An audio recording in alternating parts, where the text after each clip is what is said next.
I said, Miss Freud, with all due respect, this is one of the most beautiful letters your father ever wrote. And what it was a long case history. So the longest case history that Freud had ever written at that time, but unpublished. And it was about abuse.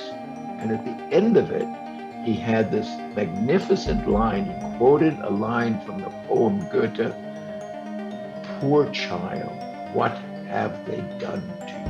But I said, Miss Freud, this is the most beautiful thing your father ever wrote.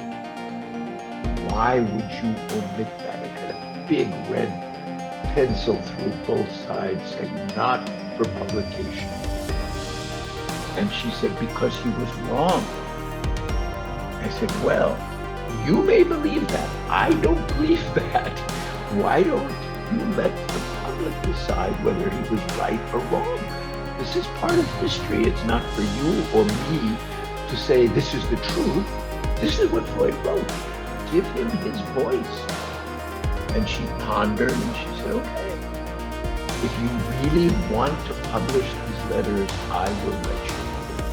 And I was very surprised. Now, we'll come back to this, Ricky, because I think only in the last few months have I thought about this in a new way, because a new book was just recently published about my assault on truth, where 14 psychiatrists, psychoanalysts, and psychologists wrestle with my book and say what influence it had on them. So this made me think about it after 40 years, and I'm now puzzled by why Anna Freud was willing to allow me, at the time a very insignificant member of the tribe of psychoanalysts, you know, I was young for the psychoanalyst at the time of 40, not even, and I had no standing really. I mean, Eisler liked me and a few analysts knew me, but I was hardly a power in the field, and it was a very traditional field with a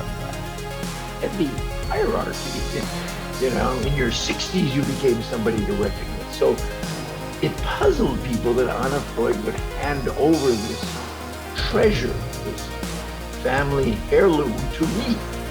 So we'll come back to that, because I now have a hypothesis. In any event, she didn't do it. And I did get Harvard University Press to agree to publish these letters.